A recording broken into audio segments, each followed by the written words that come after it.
بسم الله الرحمن الرحيم. الحمد لله والصلاة والسلام على رسول الله وعلى آله وصحبه أجمعين.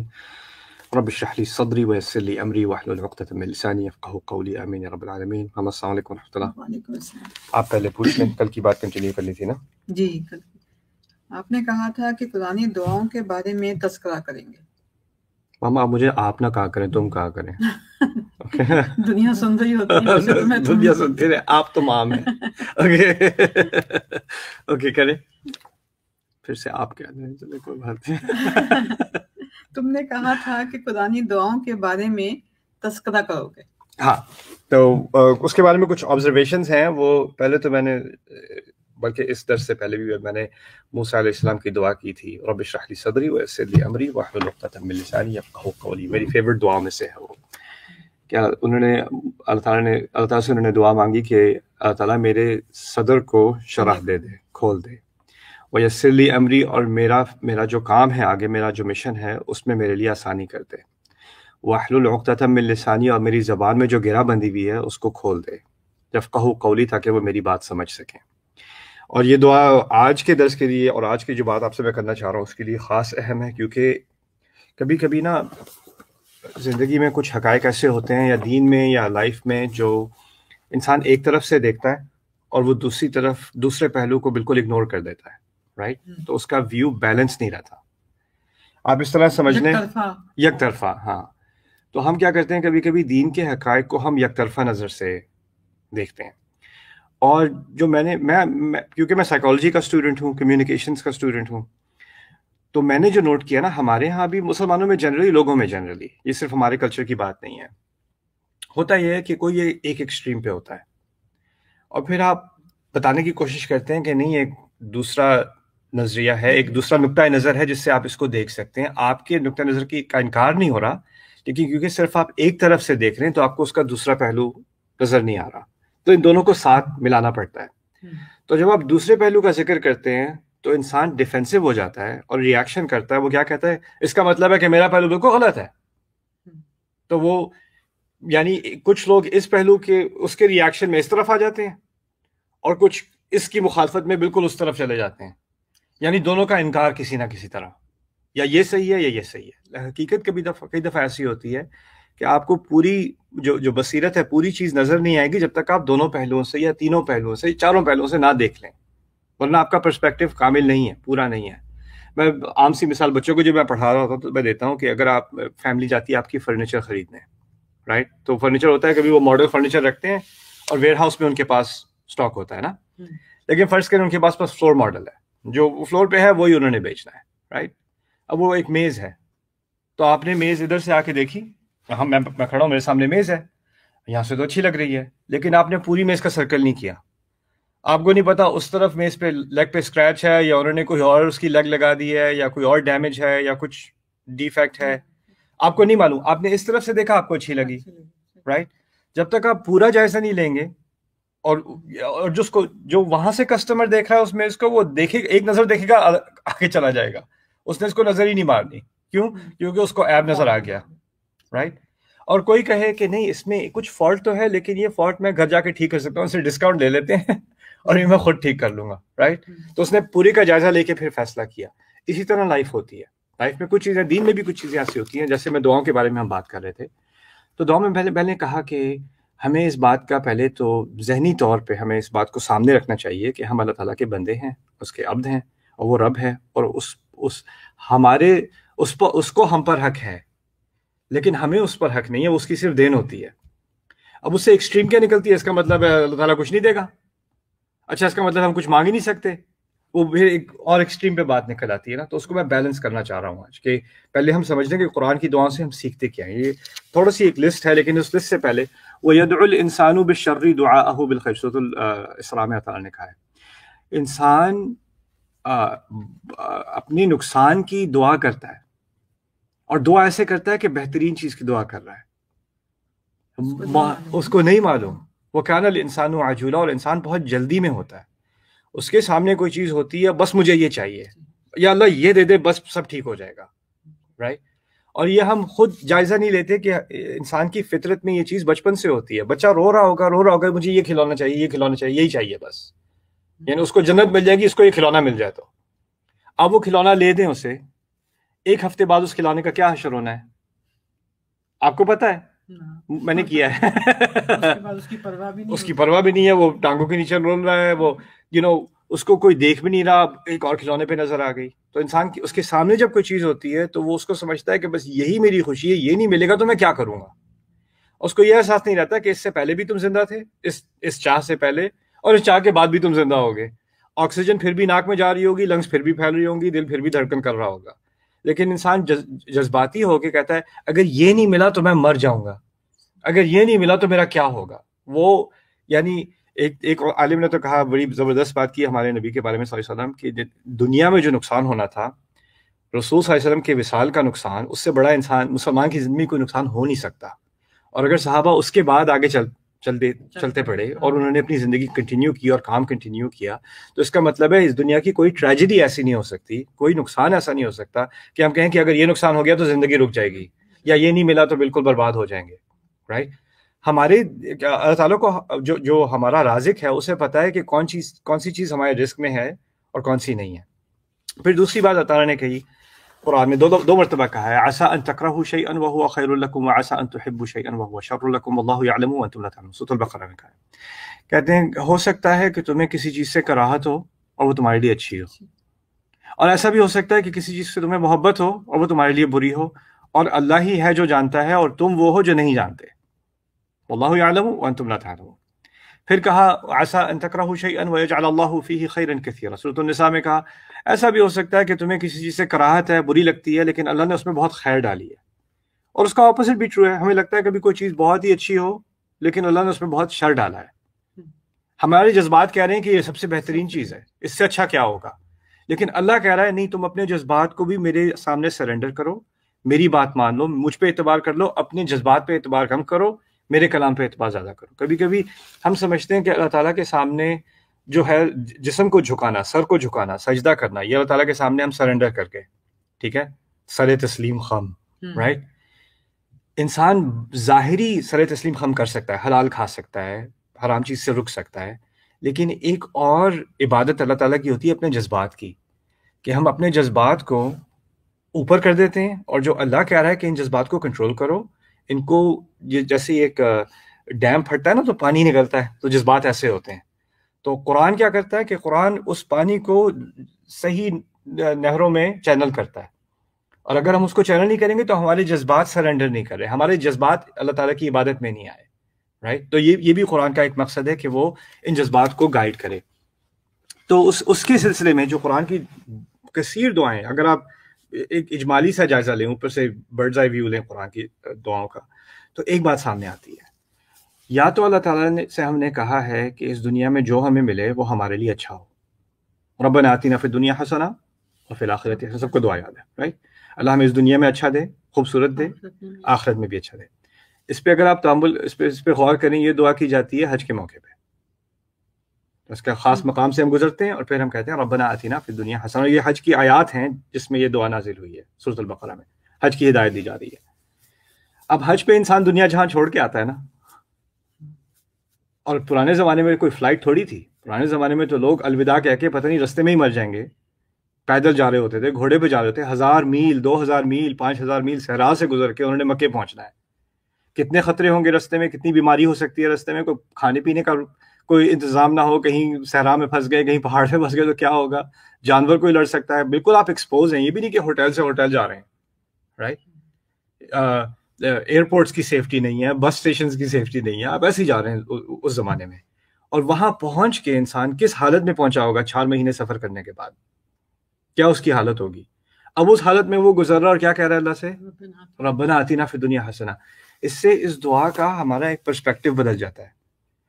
وہ انسان یہ کہہ رہا ہے کہ اللہ تعالیٰ اس دنیا میں جو سب سے خوبصورت نعمت آپ نے مجھے دی ہے نا، وہ یہ دی ہے کہ میں آپ کے گھر کی زیارت کر سکوں، اور اسی طرح، اور کیونکہ اس گھر کی زیارت سے نہ صرف یہ میری اس زندگی کی اہم ترین کارناموں میں سے، میری اکمپلشمنٹس میں سے، میری نعمتوں میں سے، لیکن اس کی وجہ سے میری آخرت بھی سنور رہی ہے، فی الدنیا حسنہ وفی الآخرۃ حسنہ۔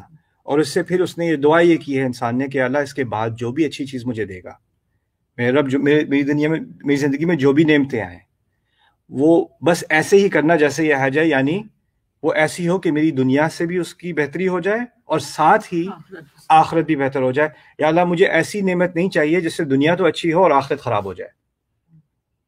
ہم سمجھتے ہیں اس کا مطلب ہے یا اللہ دنیا میں بھی اچھی گاڑی دے دے، آخرت میں بھی فراری دے دینا. مقصد دعا کا یہ ہے اگر گاڑی دینی ہے، گھر دینا ہے، میرے رب نے جو بھی دینا ہے، یا اللہ ایسی چیز دینا جس سے میں آپ کا شکر گزار بنوں اور آپ کی ہدایت میں رہوں اور اس سے مجھ میں گھمنڈ نہ آئے اور میں لوگوں پہ ظلم نہ کروں اور میں اس کا حق ادا کروں اور اس پر میں زکوٰۃ دوں. یعنی جو نعمتیں آئیں وہ آپ کی فرما برداری کے تحت آئیں تاکہ دنیا بھی اچھی رہے اور آخرت بھی اچھی رہے. یہ دعا کی جا رہی ہے. تو یہ ایک طرح کی دعائیں ہیں قرآن میں. دوسری ہیں کہ آپ ایک مشکل کا سامنا کر رہے ہیں، رائٹ، اور مشکل آپ سے بہت بڑی ہے. جیسے طالوت جالوت کے قصے میں بہت چھوٹی فوج ہے اور ان کے سامنے کئی گنا زیادہ بڑی فوج ان کو ہڑپ کرنے والی ہے. اور اس سے اخذ کیا کرتا ہے انسان، اس سے حکمت کیا نکلتی ہے کہ کبھی کبھی ایسی سچویشن کا سامنا کرنا پڑتا ہے ہمیں جو ہمارے کنٹرول سے بہت بڑی ہوتی ہے اور ہم نہیں سمجھ سکتے کہ اس بڑے جائنٹ مسئلے کو ہم کیسے حل کریں گے. یعنی میں اتنا سا اور میری مشکل پہاڑ کے برابر، میں کیسے اس کو حل کروں، رائٹ. تو ایک تو آپ ہم سمجھیں کہ شاید دعا ہو کہ یا اللہ اس پہاڑ کو بس پتھر بنا دے، چھوٹا سا، اس پہاڑ کو کنکر بنا دے میرے لیے، یعنی حقیقت بدل دے، رائٹ. لیکن آپ نوٹ کریں گے قرآن میں بار بار جب بھی ایسی سچویشن آتی ہے جس میں بہت بڑی اپوزیشن کا سامنا ہے، بہت بڑی مشکل کا سامنا ہے، تو انسان دعا دو طرح کی کرتا ہے. یا تو ربنا افرغ علینا صبرا وثبت اقدامنا، ہم پر صبر اڈیل دے، جیسے صبر پانی کی طرح ہمیں صبر میں بھگو دے اور ہمارے پیروں کو ثابت کر دے. وانصرنا، اور ہماری مدد کر. یعنی مشکل نہیں ہٹانے کی دعا کیا ہے؟ ہمیں قوت دے دے کہ ہمیں اس مشکل کا سامنا کرنا پڑے اور ہماری اپنی قوت کافی نہیں ہے، اس کا بھی ہم اعتراف کرتے ہیں. یعنی ایک تو ہمیں صبر دے اور ہمارے پیروں کو جما دے اور پھر اس کے بعد ہماری مدد کر. یہ تین اس کے پہلو ہیں. یعنی اور دو پہلو سمجھنے، ایک تو ہم نے اپنے لیے قوت مانگی، اپنے لیے صبر مانگا، اپنے لیے استقامت مانگی اور پھر اللہ سے مدد مانگی.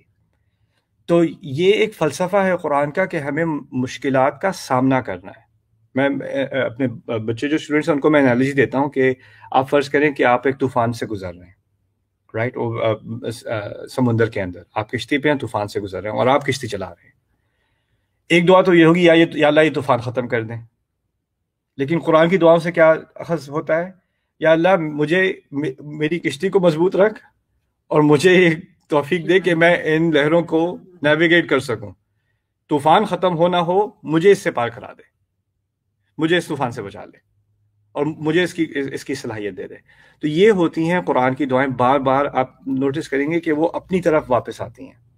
اور پھر جب کوئی ایسی مشکل ہو جس سے ہم بچ ہی نہیں سکتے تو موسیٰ علیہ السلام جیسی دعائیں، اعوذ بربی انی عذت بربی وربکم ان ترجمون، میں تو اپنے رب کی پناہ مانگتا ہوں جو تمہارا بھی رب ہے کہ تم مجھے سنسار نہ کر دو.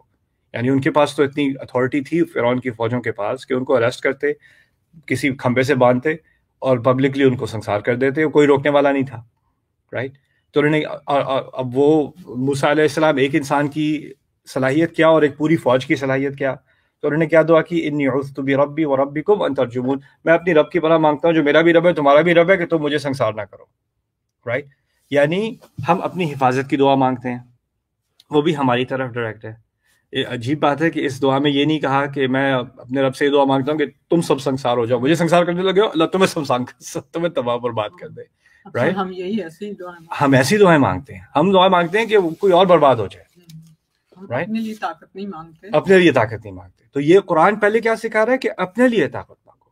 لیکن پھر بھی اب یہ بھی ایک نقطۂ نظر ہے. میں نے شروع میں کہا تھا نا مختلف پہلو ہوتے ہیں، تو ایک اور اس میں کئی اور ہیں، لیکن اس سیشن میں ایک اور نقطۂ نظر جو میں آپ کے سامنے رکھنا چاہتا ہوں وہ بہت اہم ہے. انگلش میں اس کا لفظ ہے ایمپیتھی، اردو میں اسے ہم کہتے ہیں رأفہ، عربی میں رأفہ کہتے ہیں. رأفہ ہوتا ہے کہ کسی کے جذبات کو ایکنالج کرنا، اور اس میں اور ترس کھانے میں بہت فرق ہے. پہلے یہ فرق سمجھ لیں. جیسے اگر میں کسی فقیر کو دیکھتا ہوں تو مجھے ترس آتا ہے، میں اس کو تھوڑے پیسے دے دیتا ہوں، ٹھیک ہے، یہ میں نے اس پر رحمت کی ہے یا اس پر میں نے ترس کھایا ہے. لیکن رأفہ کیا ہوتی ہے کہ میں بیٹھ کر سوچوں کہ اگر میں اس حال میں ہوتا تو مجھ پہ کیا گزر رہی ہوتی. تو میں یعنی اپنے آپ کو اس کی پوزیشن میں ڈال کے اس کے نقطۂ نظر سے بات سمجھنے کی کوشش کر رہا ہوں کہ جب وہ مانگ رہا ہے تو اس پر کیا گزر رہی ہوگی، اس کے لیے کتنا امبیرسنگ ہوتا ہوگا، اگر میں صورتحال میں ہوتا تو کیا ہوتا. اور کبھی کبھی اللہ تعالیٰ ہمیں اس سچویشن میں ڈالتا ہے. اللہ تعالیٰ ہمیں کبھی کہتا ہے کہ سوچو اگر تم اس صورتحال میں ہوتے تو کیا ہوتا. وَلْيَخْشَ الَّذِينَ لَوْ تَرَكُوا مِنْ خَلْفِهِمْ ذُرِّيَّةً ضِعَافًا خَافُوا عَلَيْهِمْ فَلْيَتَّقُوا اللَّهَ وَلْيَقُولُوا قَوْلًا سَدِيدًا. جائیداد کے ڈسٹریبیوشن کے وقت جب کسی کی جائیداد بٹی جا رہی ہوتی ہے تو گاؤں میں تو پتہ ہوتا ہے سب کو کہ کسی کی ڈیتھ ہوئی ہے اور اب چیزیں بٹیں گی، تو فقیر بچے یتیم جو ہے وہ اکٹھے ہو جاتے کہ شاید ہمیں بھی کچھ مل جائے. تو لوگ اس سے غصہ کرتے کہ یہ کیا آ گئے، یہ مانگنے والے آ گئے، سارے پہنچ گئے نا. تو اللہ تعالیٰ نے کہا کہ جو لوگ پیچھے جو چھوڑے جا رہے ہیں ان کو ڈر ہونا چاہیے کہ اگر وہ بھی اپنے پیچھے کوئی یتیم اولاد چھوڑ دیتے جن پہ ان کو خوف ہوتا تو اندازہ کرو کہ تمہاری اولاد ہوتی یہاں پہ تو کیسے تم ٹریٹ کرتے. یعنی کسی اور کے نقطۂ نظر سے دیکھنے کی کوشش کرنا، ان کی تکلیف کو سمجھنے کی کوشش کرنا. اللہ تعالیٰ نے یہ کیا ہے، جس کی بہترین مثال ہے میرے نزدیک، بہترین مثالوں میں سے ہے، وہ یعقوب علیہ السلام کی مثال ہے. وہ بہت تکلیف کی زندگی گزاری انہوں نے.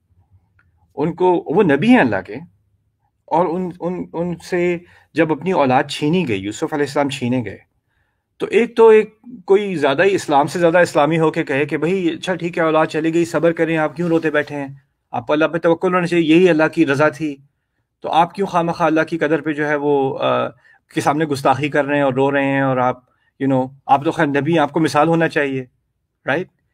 یہ قرآن نے نہیں کہا، قرآن نے اس کے بالکل متضاد بات کی ہے. وہ روتے رہے، وہ تکلیف میں رہے، اور اللہ تعالیٰ نے ان کی تکلیف پر کبھی تنقید نہیں کی، بلکہ تکلیف ہونے سے پہلے، جب پہلے ان کو یہ خبر ملی کہ میرا بیٹا اغوا کر لیا گیا، اس کے ساتھ جو ہوا مجھے بتا بھی نہیں رہے.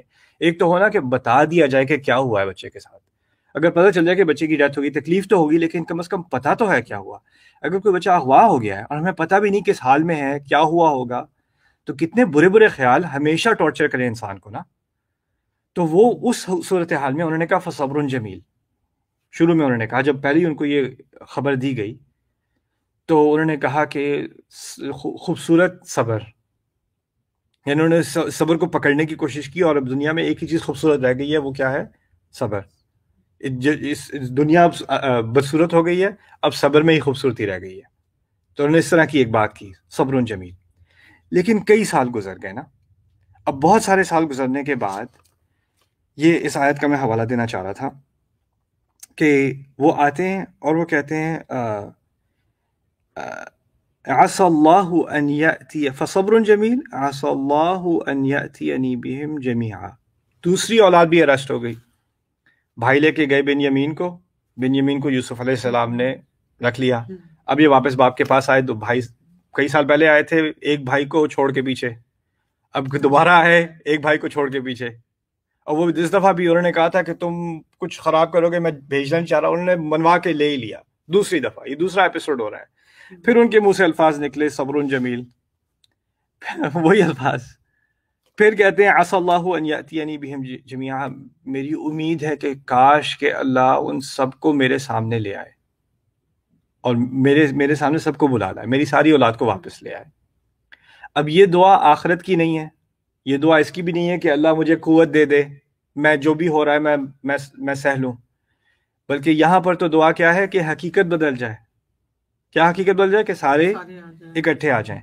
تو اس سے اللہ تعالیٰ نے ایک ایکنالج کیا ہے انسان کے لیے، وہ ایسا انسان جو بلکہ نبی ہے، اللہ تعالیٰ کی عبادت میں اس نے ساری زندگی گزاری ہے، اور اس کے صبر کی مثال قرآن میں یہ ہے.